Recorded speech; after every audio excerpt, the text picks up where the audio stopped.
soaola o foi o tatu lia le yaso fatalo fatuai ile mai mo mai ale puleanga Samoa pia mai bonga tele se yo mo mai fa felo yantu tatu o tunu yo na tulanga fa alpea ya mai se fo ile tapu inga tamama tina ma tua le afua mai bonga talo fat fo ile au fenga alwenga tofia le tua iso se kalesia la to fo yo lo mau ma tatu por kalami et nu mau so se tafalo nei la lang talo fam fa felo ya tu malor so fo manuia malo fo lang ma alo mai la mai mo fa wo winner tanto por kalame masani ai e tu por fa tua o le tau long ya le fo wa ma tu fatasi male tanto lo nei fio ngal fo tua ya niva so le fio nga ya patele palta sala leota e fa pe fo talenga ya tu pe a wal fa wo winner fa mo ne yas fatala fa tu la fio pateli la fio ngal fo tua fa pe fo la talenga tu pe Talo fo la bea, malo le so tua di lau. Malo fo Vai, la ku, tailava, fai vi talo fo Samoa. ne tau sanga ma. Onga fo fanga le kale no fale kale sia. Malo le kawatai, malo fo le ngalue, ya. Ole tatu por kalamen vai so taluai, le sa tatu tala noa ele taimi o tai suanga. Ya por taimi o ko nio ya e nai vai ngai to fia awili ili ya matatu fa solo to lava sa minga fa ai o taulang pa i o misa ya pe o tulanga na a fa e se vai nga fia ya salos taimi ai o te fia fisilia tu la o fia pa tele ia taimi sa minga le ko bio taimi wa umai ko ai ala to toe la tino pa e tang fai fa uma e misa te ai tang fai fa uma le tino pa ia e to e sawa ia le to e fio mai la verti a kono ia po le staulanga fo e fa kom nio si fa uma ile le tino pa ia le ma fu angole o le tulanga le la fio pate Ole ya marufa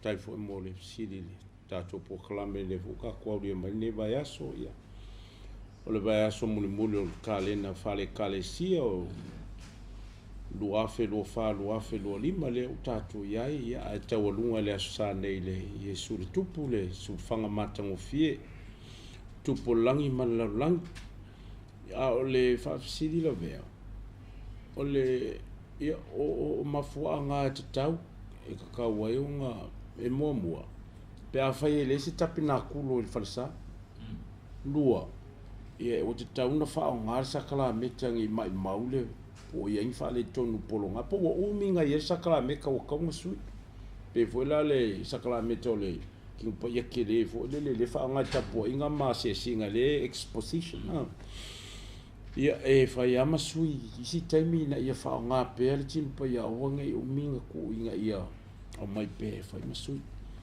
e fa pe na la le mafu nga le fo ia fa pe e o mar kom dio alo ia tin pa yo tutoi a fa pe e lo ia se ka tapina kulo kong farsa ia ona ile tu langa na ia banga na fi nga lo le fai fi au e tu pe ila tale se ia fio ma ave o me o ia le farsanga e fio ma ave tapina ku ia po ni bainga na i kulanga fo ia le kalsuanga ma kulanga fa penga ai pe ang o fam talatu fo tato po kala me tu ana ia tu o mafu anga lei ona a tutor sa kala meta ya umal kalsuanga ia ona fa leo lea ia moa se singa ma e o kulo o e talioti na ia fa e sua pa ia mo fa un la to e ma ia ma fa ile kom nio la to o ka penga yo la to so i fu fa le nganga ma la to ta pimpina mo li maleli ma fu anga na ya lena no fa ngale ia tinu pa ia to ele o kom nio ai fa pe e lo ise tapina kulo ia ona fa nga pele consume ia tau mafa pe ia alo fa tai fa pele le tino pa ia bole pa u ilalo le tenge langa o la uba ai isi o taulanga ia porte a kono foi pole au na localist e pa u lalo kala me ko mo supolio ia o les tangata a pa u lalo kango e kala me fa nga alu ia a ko la ko mo supolio o e ko fa nga la po fele la ave e tino pa ile o fale kongu yo come karmisai re kuku o kele ropo la mere ku i ale pa o sakla me taila no ma pa o ku la lo flo a ka kaunga kali o le winga le na le pale tu e man come karmisa e ka kaunga ku e kali e pa o i foi la lo le sakla me ya e fiu kuku nganga ele a se winga la pa o la e tu pu so a o le ai inga mata iala e de pui nga fo i mo so i fo maloloina hygienic purpose a va pe pa u sakramete e onga maila i fe fiau ave fe fiau e consume pe tadia nei ya e de fa pe ole a mai ko ku kanga kale le si fo i o lo komnio ka nga mai ku lunga pa pe ka kia le ku lunga kale ia fa o pele le fa so nga le tingo pa i le komnio pe fa pe pa ula e o ai kama i fasi tino pa ia me ia o kulore ngana o nuti e o menga e linga le ia pa ia le lunga le alkale o me umai fa ngama ko ulu nga e ka kaunga piki umai lunga e consume o le kingo pa ia ia pe o mafu anga e nga o fe wanga ke fa nga ina pe apa ulalo kingo pa ia se kaimiru o ka suanga ako malu fa tak ya ole time kom bio la u feo fa tu ole ta pena na tanga ta lo tu time le ete ai te le tu ilunga te sau le laina wa o se va vale mai pe ya le se me ocupo sa vunga o manka ai ia ngai ka kalo ngai fai ka imi nga pe uma Aftaila vea. Ole vaenga le ole o sa ni o ke le kalili. Ya ele ya la se si tu e ka ke ko mi ngoi pe ma fa vo le ya. O nga o ka ika ma le tu. Fa ya la ka ika ka lo vo le. E ai vo ya ka lo. E ma sang fai. Ma ya ka ma fa le wing ole. Sakala meka le Eucharistia. O ya le tino ma le toto Yesu. Le la ka dia inga ta itali nei. Ia ono ka nganga maole nganga le loto fa maoni le li. Ia meso sakaika ka kalonga ta pena mono ka saung ia ko komini. Se va ngana o ye fo ngisi va nga fo ye e fa la me ma.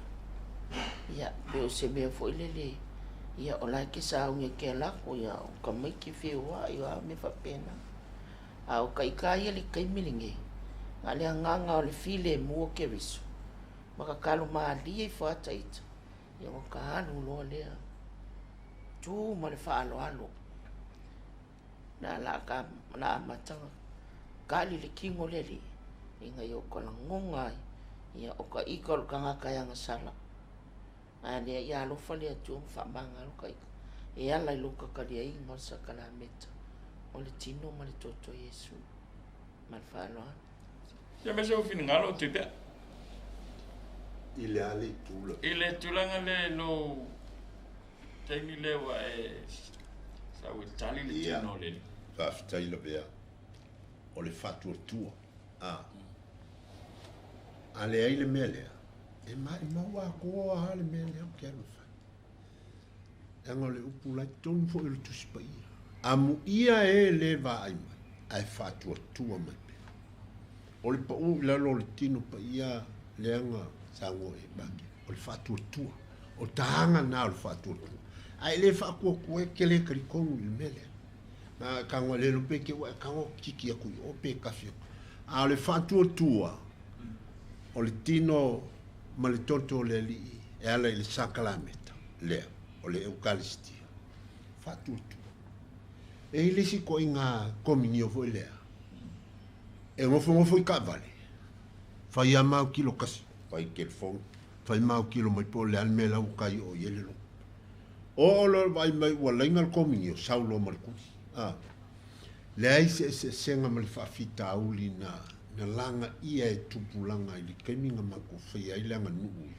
ipsi o le o aku fa mai e o e kalangoa fa le vela ku ka mai ki ka pak ai o nga ka ma ku ko le mal lama ka mai ki mengi fa o le leo le nga ku pulanga nga fai lan me le va ko mako ki fa longo i kalango ingo ka ko fa le vela a wala sa o mai a wae o mai le taimi ele ia se ku fa mo o le aula ia e fai el kalango nga ia e fe oki a ko mai ki se mai fai le mele me volan e fa pena tonu al me a le na ta pena le tangata o ki toi fo ia tua la vea mai ale amtanga lu misai lo lu fale se ia o kwa o le a e alu tali le tino ma le totole o le ta pena nga umala nga ile se loku e ringi mehangi a foi pese ele ungi me foi ngi fala po konga munge ele ungi fai nga moringa ma le fali nga siva fali nei. It's all about faith. A ele yate o ele na mea. Me la ngai mo. Yo ngi kai me ke alu e kali le tino ma le totol ki le malmala. Pau al me ol fia o aku e ol solo. Ia va ai mai kanga. Ne fu fa pa o aku mo me o muri vai o ko inga ofo aku inga skaiti. So ia le la ngono le tangata. Ai ka ke loa ka ika ia alu le tangata i luma. Ia alu ma le reverend, ia matua avele wha alo alo e te taua. A ualu la i lunga e tali lo wali. O ualu saun, lo loto, sa pele anga ulava la. Ke le ke foi pe faiso pulo, pe lang papai ngi o ofu pe, ele o le mea ngai kaudia. O lo loto e taudia. O le awa o ngā lea le kalisi. O lo loto ta pena lo loto. Le lua mafutanga ma lo wali. Lo fa tek lo fiong pate e le maliu sa fa e il fa sa fa e le maliu tembi la le komni atu e le tiako no bel fasil silanga o le tembi le na o cattolico ile sa ngor komni o se tu langa tal fe ngai le lo fiong pate o le tu langa le ftela ile vea o le whamamalu ia tunu i whafu. E whai whea, pēr whai you're not a practicing Catholic. E le saunia lo loto ma lo whatutua ke le kofisio ke le. Ai le ngata whoilea. E le ngata tangata kato. Ai mo isi e le katoliko. E le on kofisio la e whapou liuri ai o maitari ali. E pēla e le vaenga le u maitau ia tunu i whafu i puleanga ia saka i fu.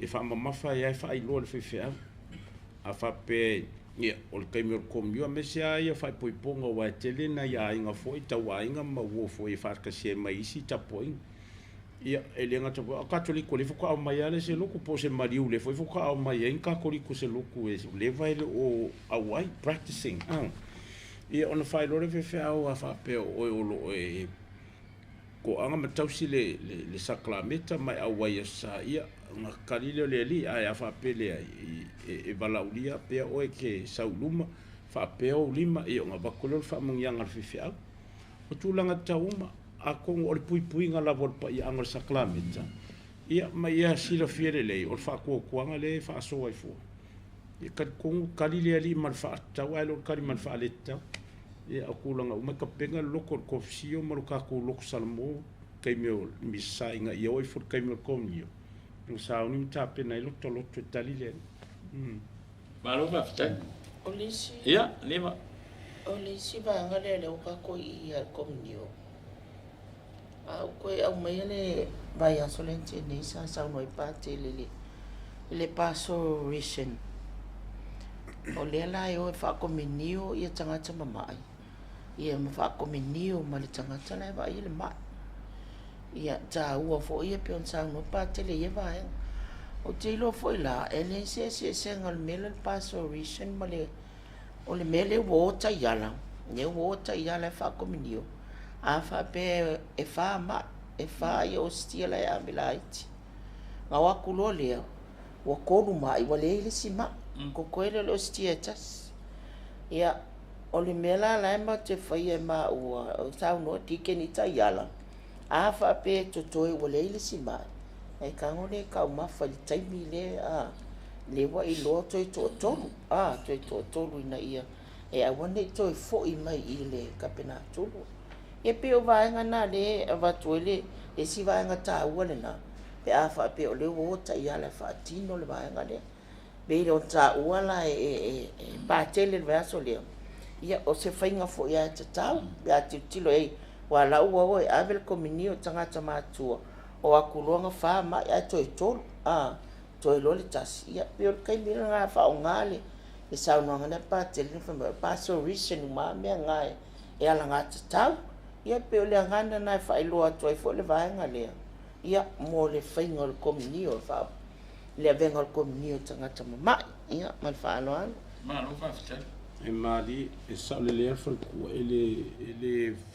e le se faiga ngai kakau ainga ke ua pafoia e o lo mai mo sisili faafoga mai i latou o loo faia le faiva o le momoli o le tinu paia i gasegase mamai fale ke ua avese faapea o ia o laolo sauma le faikua e faakagaga kako kalifua e ia e igai vala e sa e lese me o ia komio foi mkaikai er kai mio sauniga o le fai komio nga ia kalifua faakasi ua o kele au isi kai mio kalo ever komio pe ale avano tia komro saunga kaunga ave faakele saklameka just in case ni ke la fa pela o va pe marcolu pe kofa ia e o lo matua tausi po ia fo un fo fale fakan na va pe kofa o kaunga ave faatele in case ke we inisie fi komio e tausi ma fa pela o wa ia a fa pela e umane la eko koe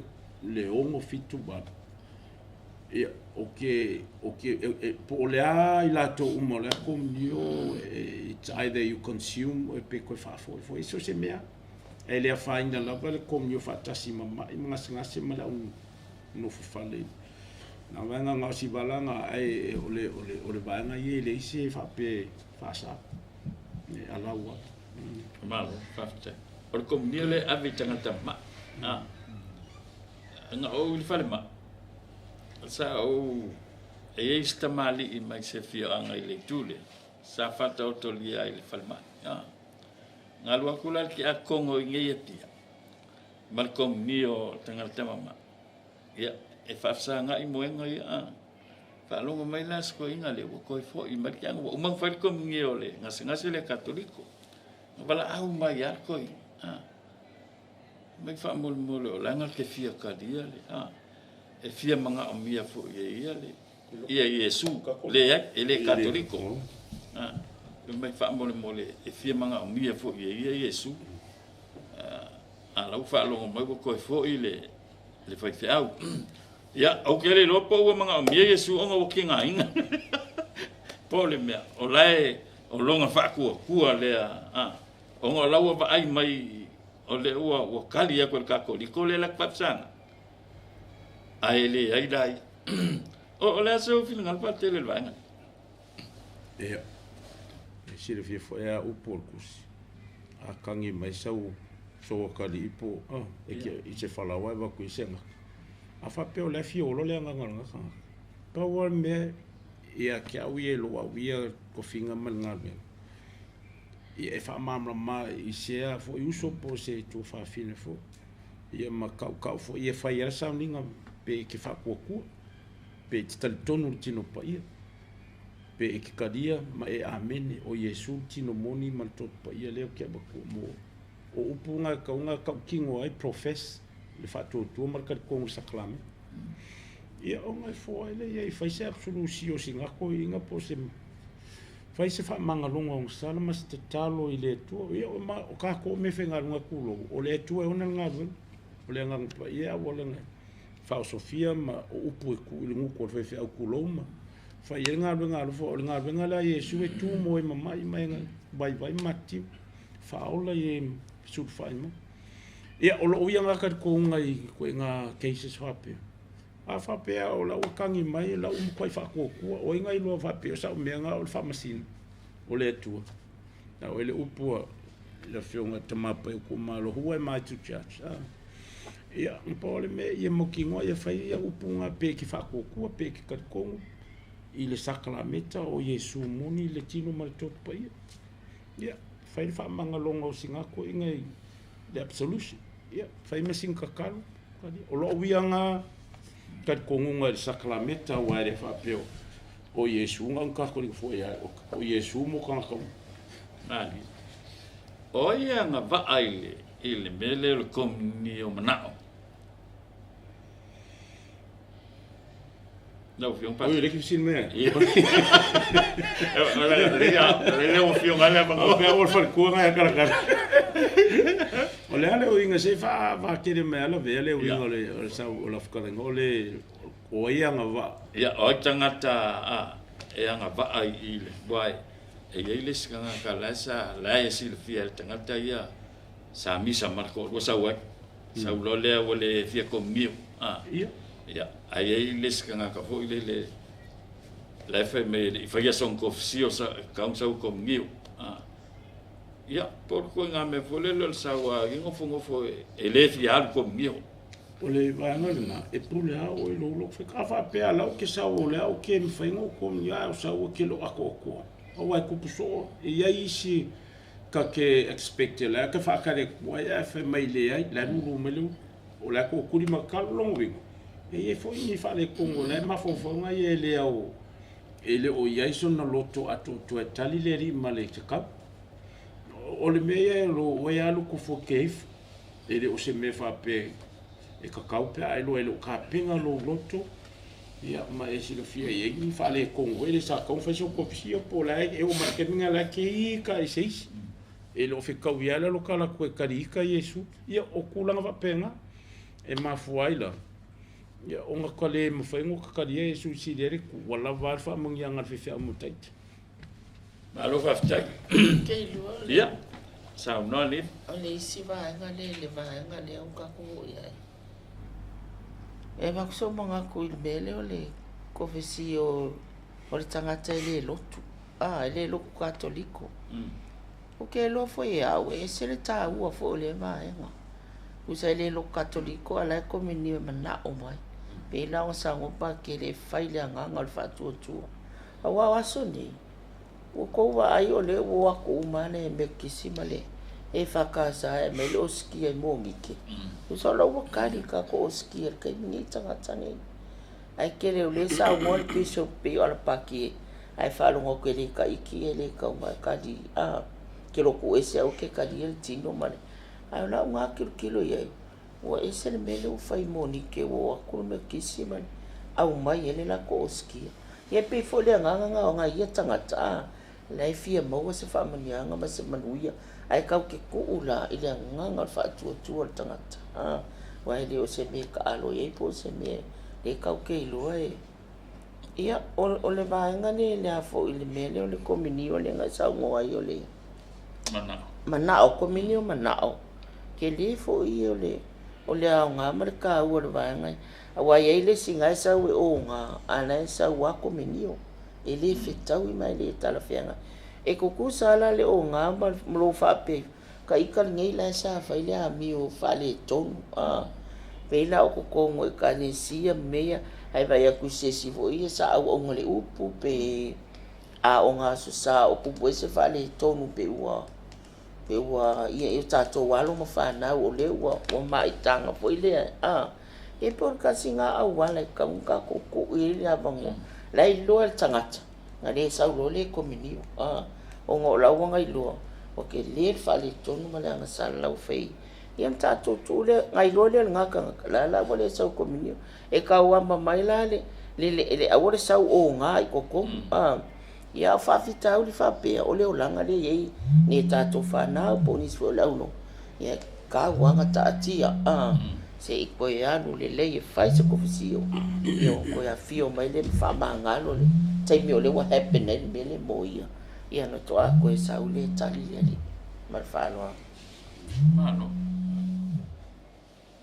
ia ti pe ai vi tala na mao makatina le pio I sini. Na mao lea I le no whanga tangata mātutua. E asi se lo matua milionea na tongia bilio. Pa tele jo ma pa tele lui te vanga. Seminario. O le kaulanga lea lo makua. E nofo le no whanga tangata mātutua. A o ia na ave se vaenga o lana o loa. O lana tupe ma lona o lana. E sosoani e le lotu. O le tonginga la o pili o le nga lainga mao e asi le lo maku. Matua tu lele matu felo e malo matua ia whamuni fo I to ina ma. Ma ke sa vali mai loa e wha pēr kongala e mal au mai loa le si. Kui inga. Sir, how are you? Sir, can I receive that? I saw you just gave it to her. Can I receive that, please? Ele tu. Ele liwa ne loa kati na pila le mele sa no ye. O le faiva o stau langa la tu te lo me fai. Langa ia I la to le conscience e se lava le pusa le fio ile tu e fau ele la tu ngalwe. Fio ne lo to ina. Fa pa ia fai mal te talo ave ia ma le mena manao. Thank you, sir. Thank you, sir. I can feel him now. Pengalang. Ya makuole matowi. Ai li fa pengala kwa fa komni. Fai uma mei.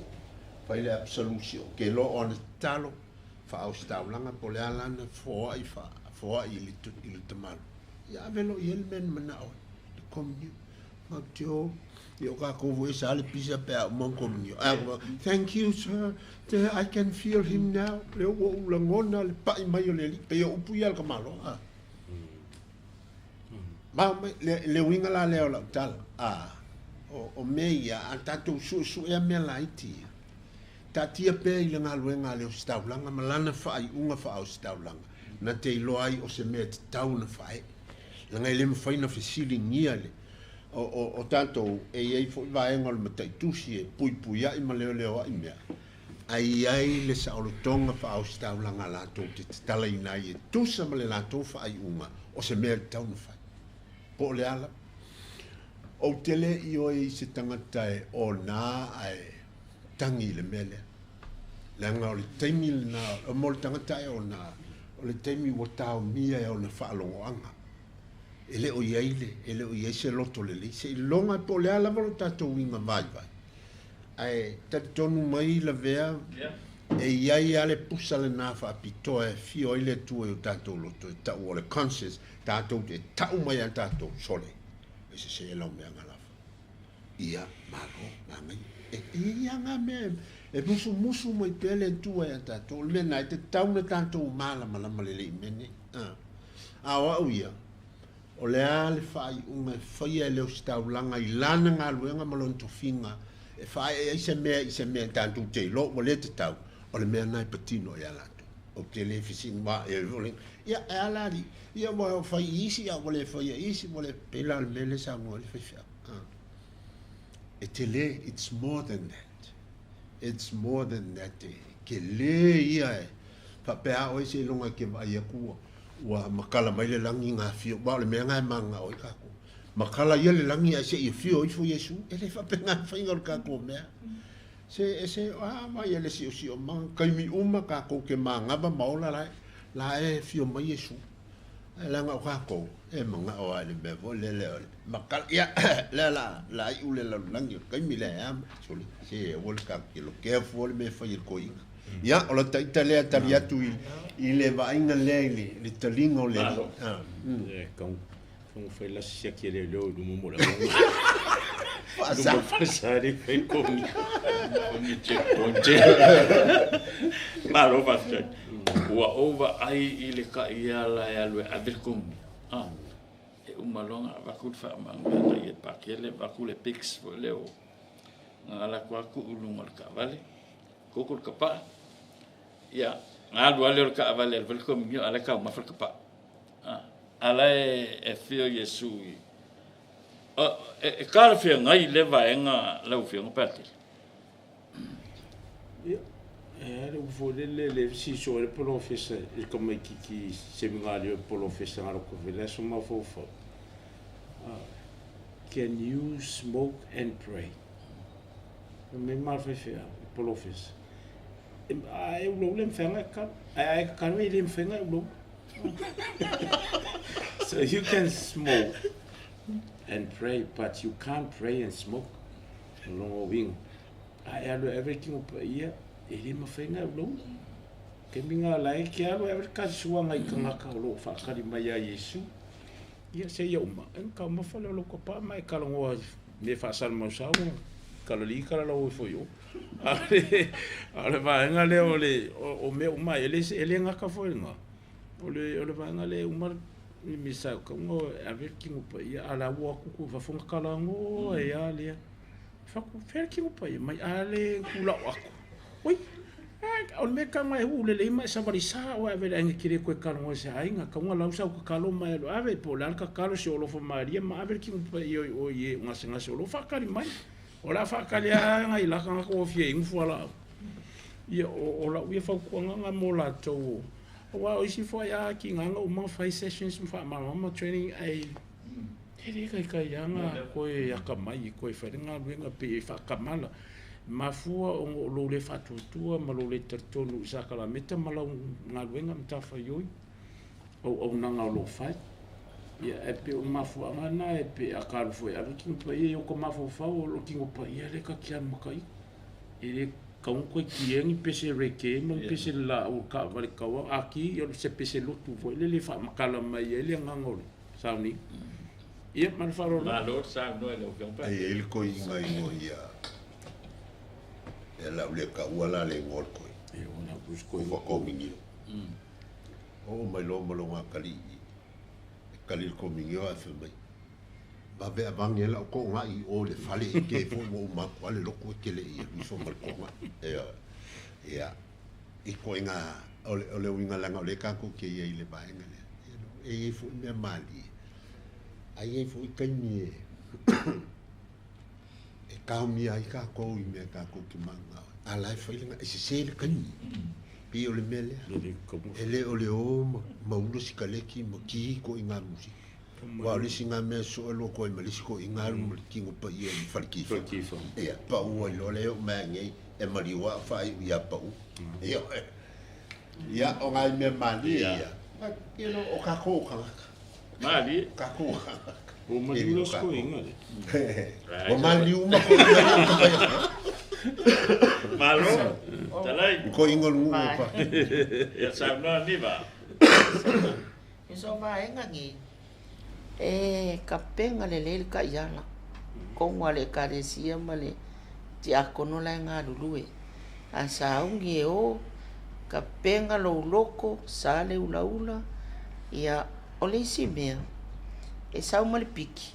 Ai le ese ia fifi la wa ave ele pa ia afi le e la ka kala piki ku lunga le pa ia nga fai ele la nga luenga fai male tatalo ku sili pepa a makai ka kalo e fai la ya o ai meu ka ia la le nga vala ko mingio wa al mele tupu ka ia la ele sika ia la ele o mala malama pe fa fenga fa kingo nga luenga a o ka ko la le o fenga luenga e o la o staulang e fa singo ngai me la ikia ta pena ile ka iala mo le alu mo moli kominio ile ita mama tina matua e o fa ile ulanga sikaleki me uma fa penga se ivanga na o uma la nga ruenga nga sa fo ile ko fa ile life masa ngia yo le aso e ile ke lo makua e kusale ulo kapa mai se ame la ki fa pe fo sa ngo se ava mapate e lo makua nga ma o ngo wa fa ko mingio ai ngo lakula ile safa ko minio ala so lulu e wa te yala ole ko ingala le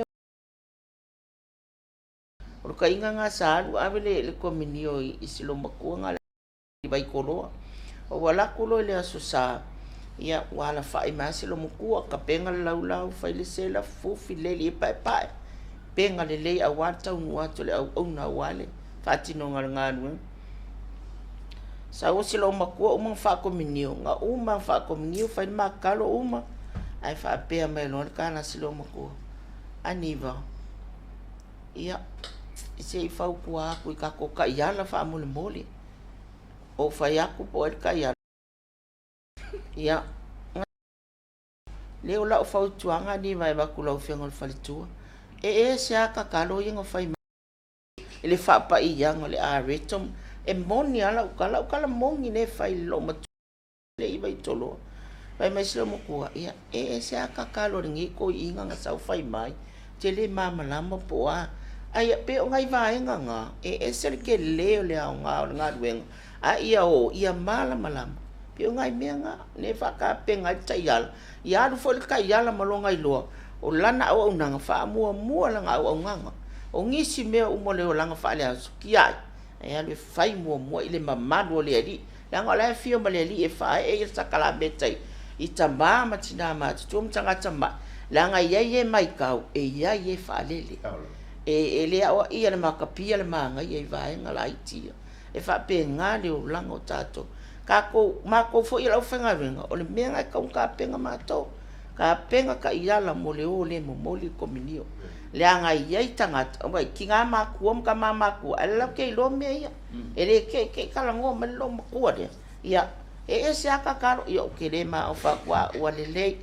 Ua lelei lau fionga whaitua. O la uala ku fo ia. La le aso sa whaile mako fongo kalango tike ni ai. Ia tau tua ngār ka ko ngā ruenga. Fai mamalu ma fai. Ia lai fai aku tiken. Eri ka ngakare ngaru avi komingi o ngā kai. Ai fai maile ka ma ile lo matua. Se aka karo lai fai ya. Ai kali ia rau ko e ko inga. Ia lai ka mo fai. Ia seriously ka ngangoa ia ka ngakangi. Ia awale mo mo lingole. Ole ele se mea ka alo ia. Sal ka alo se si mea. Ai ka alo no mea ia. Ia alu ake ia wale ka ukala ile skai dare fa maong. Ile ko finga den ku akwe fai. Mal fa alo. Malo sa no niva. Ese ta uole. Ole mele sa. O tapi nangol te ia la le alu. E fai nga luenga. Ia wai moni ia le sa no ngal faltu. Ele lo penga le la kwa le skai ala le se lo fa mali tu mo. Ia fa kom yo ko sa. Ole format ole. Ole ngā luenga le alu e whai. Ia wau ko ke le aka ia la waka vai. Ole eukaristia. Ke le wau ngā. Ole al kalo la ufionga pātele. Pe whai al kalo le sa whai pa ke le whalsa. Te mai mā moe kalo le li. Ia. Ma sili o ke fia kare kwa e whai asi pe whai au si fesili vura po kalamere I musika ma vi inga ma bese. Nge ke ua umirka ko kwa io. Ole vanga le au nanga au nole upu. O no Eucaristia kan missa wa esse não fanga esse é o senior service esse acolyte esse altar service ai pe manga ka ko fa solo pe ka ko kaulang pe missa se mai esse tau ia ka ko vai ili lole ia música ma vi inga ma pese fanga ia o vanga o unanga tonu taulang pa ia o ngoro puma unanga inga ia Tai lo fio. Ia, se i vanga nala I se si vaenga o komni o fia sa unoa ia se sui. Ale, ia tatu fa se e mai loa I le. Tengi la le o le. Wa umar komni o le taimi o le pes whaftai, o le talo whaftai pe a umar komni o. Ia, pe o le. O le va inga leo va ai le nei taimi. Wa kau le fia kalo le whafkai pe a umar komni. Te wa uma hausu pesfafkai ale ole o fa evangelia ka mai bo fa uma le komunio o le aso finngalo ye le va ngalo ke mpate ole nganga ia nga ia mo se taimi o ele sa taliali mar va ngol sauninga o ai e ke kakalo le wai o ele ole kaimi le pangango mo oi maleali inga ia mo fo se taimi leleo ele ngata fo leo ole talo le umar konio tawa telo menga ring fai ngol talo faftai pe umar konio faftai le tua ile fiu mai faftai le tua o maua le katsuanga ni kaya maringe yaso faftai le tua ole binga ngalo talo faftai pe umar konio o fafanga ka ika ele ali ilontino malonto pa ia mo kaula e la te talo nai lau inga ia whaanganga upu matalo e whaanganga I le teimi leo le misa o le teimi o komiu ma le sotanga o komiu ma Yesu ma kako our relationship with the Lord in the reception of Holy Communion.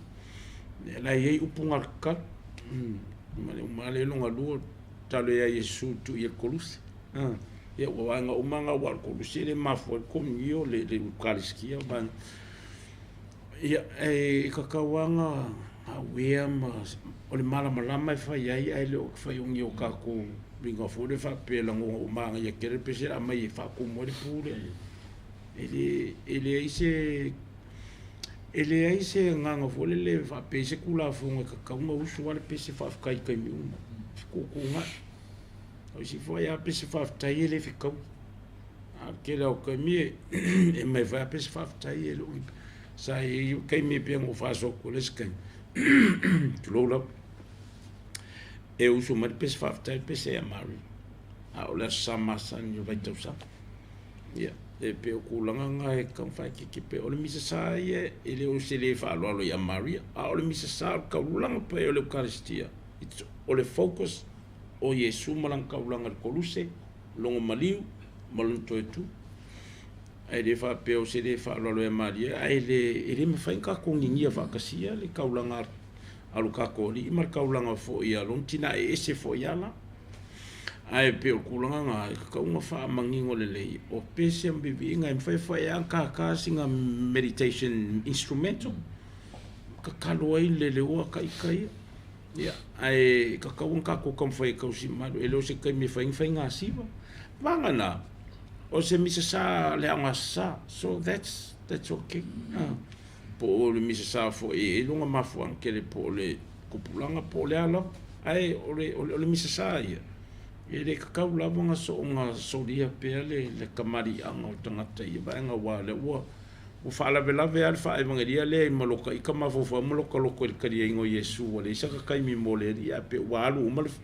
le ka attention mo ka makai kilo i whaevangeria ai mokusia ele kai miro le misa e kau whaake ki o le winga nga e kau fo ia e a wa umaroko ngio wa uma ai le whape kau wha yangi pese i whaamaria ele whaarongolongo ai kuulinga le nganga kongo sauninga pe ole nganga le ke lo e kau ye singa la pele kiki au o sauni nga lo tu ya so sa la vai ya sa masang e pe ole fa mangal kulanga ke mira e kau kakalo e ai si pese le ai o foi le alwa ya o fie kupa ke le faile kakalo fa ai un fa mnyanga le si misa aver komio ye mai fa mai ala ya alwa ya ala foi fie fa ngai fa dinga you know le pe kulanga ngala ve ma lo sa no le kan parte leo ma no sa no o ka o fo hi o le banga lo ka ko ya wa le o le me na ta pena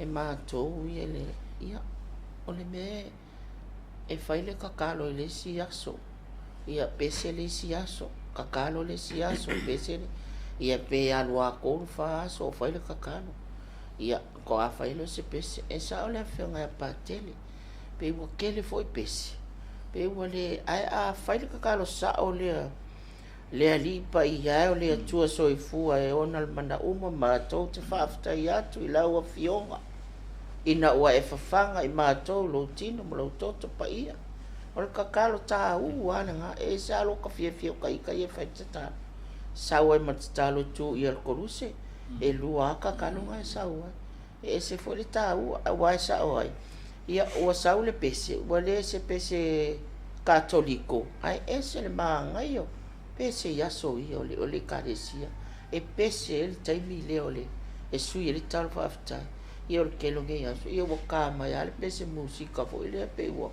ia ai ale ai fa se pese le se kakalo pe wo au kakafo tanga tai nei time e fai le kakalo le al kakaro sili le nga ka ua ole au penga sili le ka de si el kai bilia ko e langa i lunga ko e faola ta ua kele el kakaro ya o pese ya le taimi foi ai kakao nga fa ava ai usu pese ya so ia o ka le manga ia talu mai ana mu pese le e ka le si pese nga e se le manga ia mo no me mo le ka le si ia mal fa lo ka se me so fino no tebe io ole ia mane tua fo io le winga te talo le tu sa male awa onga e lua talo communal o le whapulupitonga pe ta ue tātou talo tausi. Ia ai tāua fo i le personal. Lau oe lava te talo. O oe te talo talo. E lua lai tua inga te talo e tausi e le kalis. Whautua inga e whai e tātou. Ia, e la pe o ne iei te talo tausi. Maanga ia. O le whalwe la vea. Ka ke whai ako ia muku au kale kai loka wang halo ia kai kangi ka kalo au. Kalo ngasi e pese ia kai aso. Ia wang halo fo. Ia piu ka whaalongo lango ate ita lama te talo a tonu ai. Whaafonga mai lama le li. Ka leo malaka kangi ia. Ia. Kai wai koi fo i mai Wakau whaafefe mai au e angi mai Ola. Koi mangua e Maua i makako. Malo. E ele si Talo le fiong pate. talo sa o ale ta o komni manao. Fate te inga kai mer covid ki denga ko i kapua ko o ngi me fa propokonga fa pe fo leo i falsa ngal fe fiawa. E fa ele misa a telecasta ko pe podcasta ko le misa la mo ngai o tato ainga u maule fa muri mai mango fo makama participate mai lungo le live streaming. E ia la talonga le nga pasia ele kalesia o nga mai fo e le degree le tamapa o Francis e fa tanga inga fa il kalonga fa ia nga pasia mai pikopo uma le fono ai pikopo e fa alwa talonga i lunga TV le live streaming inga ia lau tanga ta o lau talo komni mana ongo ole mo fainga o kuki upa ia ole i tanga ongo ole covid fama covid suri va lela e ele talonga ta o komni mana e lau tanga o lo mana o tu mana o ile ia ole mo fainga o mai ia nga manga lo mai so la o le pasto solution nga va nga komni o tanga to le fainga o fa sale fainga o marking pa yo ngo fo kapu mar feo ma me manga o pela o te talo na lo pe fa ko o talo komni mana la ko fia kadialia o le o fo misa Ma ro fa.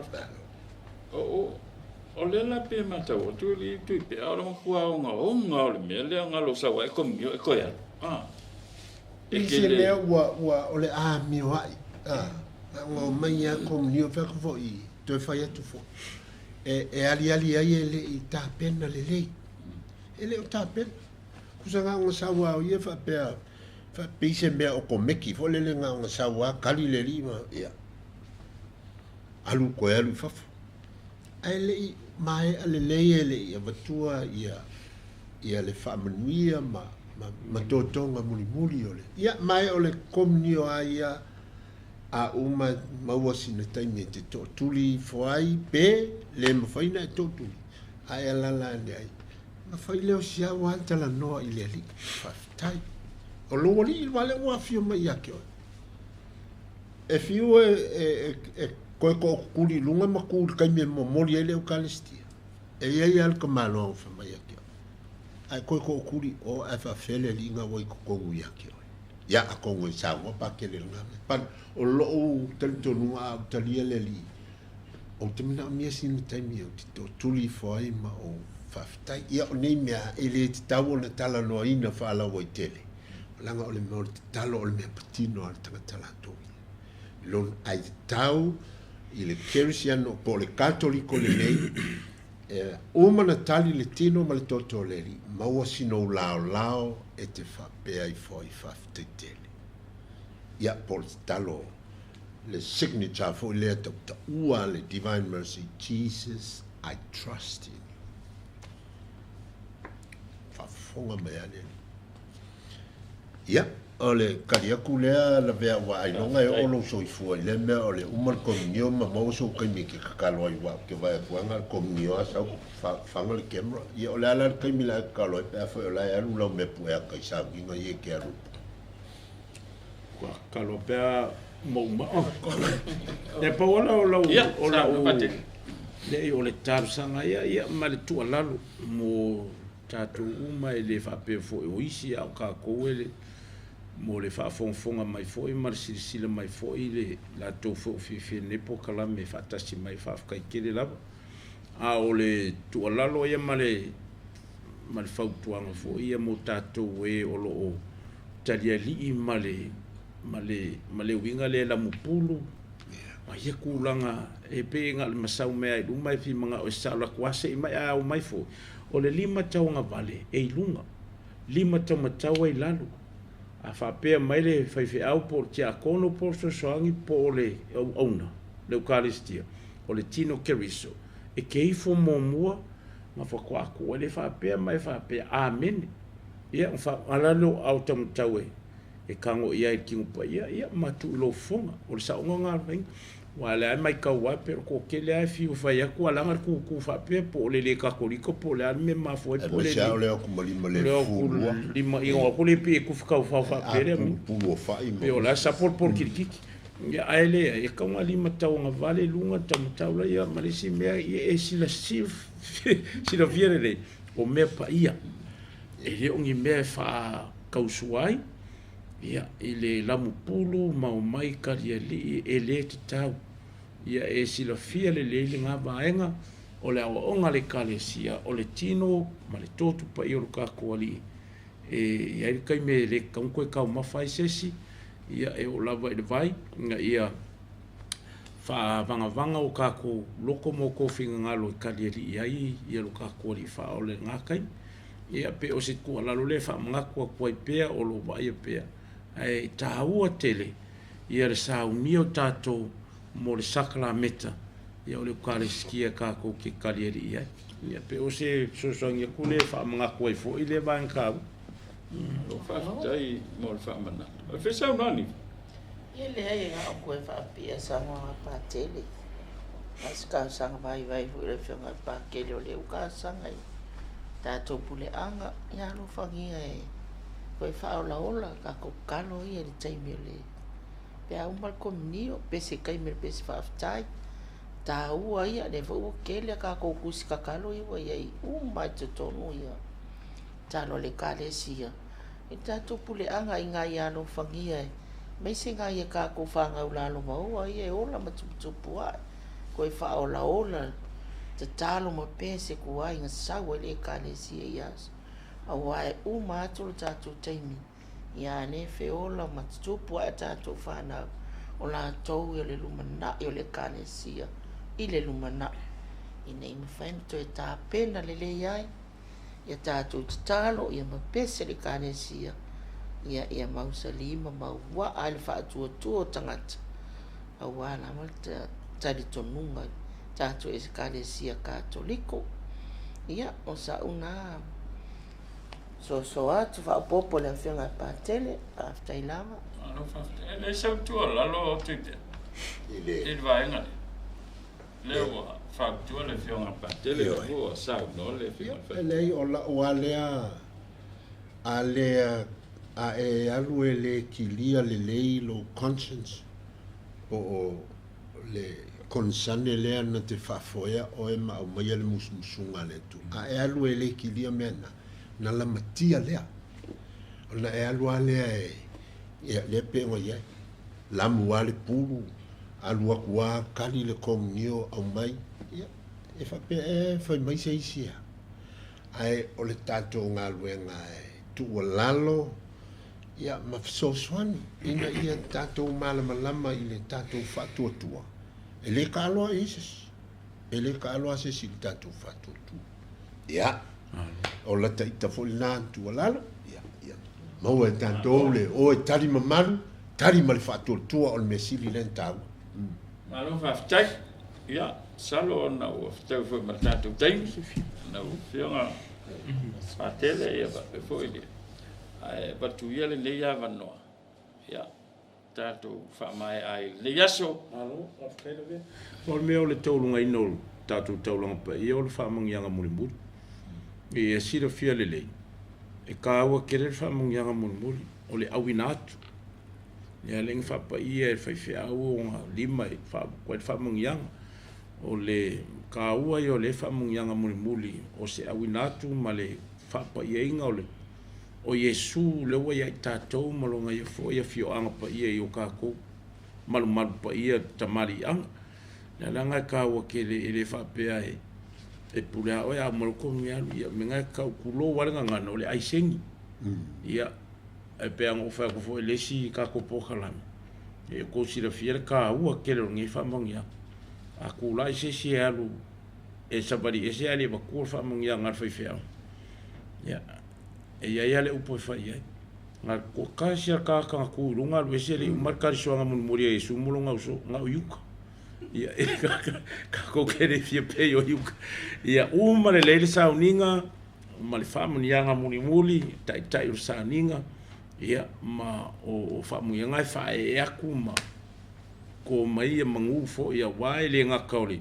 o le kaimi o le misasa ai a waranga so longa sa valinga ma le fo launga ile aso ma le vai aso ma le time ia ka ku kile mai loa po le me kupu ka ao a le wa mau aku ka ku ma ku pala le time o familianga ma le fapa ianga o Yesu le wa fio mai ia e pe o le vanga le ai wa o le si le vanga ta o le nka wesia o le ke longa o si vanga o le fa ya si umi fo ka ku falo le o kom yer ke mi fo le ave fa fio sa kala me ka o ka ku ka o fia me uma sei e se ise ke mi ka ko mai na fa si umi e pe o ka o le family nga muli ia ona ma nga ia ele fa o le vinga ia ele fa pe fo e o ale fa ko o ku le pese e ka o fo por se sio ma le vinga ia o le taulunga ino taulanga pa ia ka o ma va nga awa afa pela ele ka wa ka ko silo la vai se va nga mal misa pe afa pele ka wa ka ko le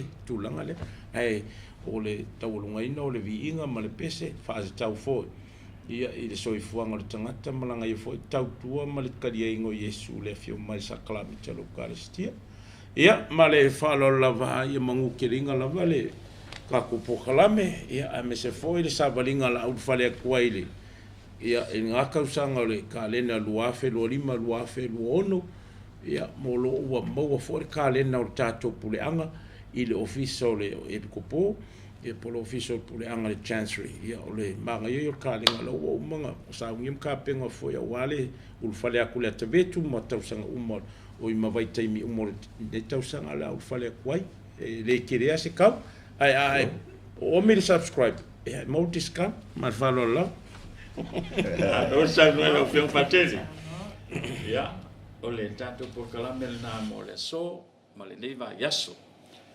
wana ngalo ia le sa Yesu le tupu le sa asa nei ia mfa mai ai le nei fo ta sanga e pe sa no le fionga patele kale nana le kalesia katoliko ia fa tele lava ila mai mo mai fa fo ia ila to ina mai perfe autos to sia o fa manu yanga ma fa tai mai mo por kalami ia e fa tai to fo ile mai mo mai ia male moli ta ia per tanto por kalame tanto fa tai fa tasi le fionga patele pe foi le fionga le faltua te lenga ia tu pea ia mo le fa so tau ia me se tem tau le fa no tanto felo il vai a sofo ma lui to en le fiafi soi fo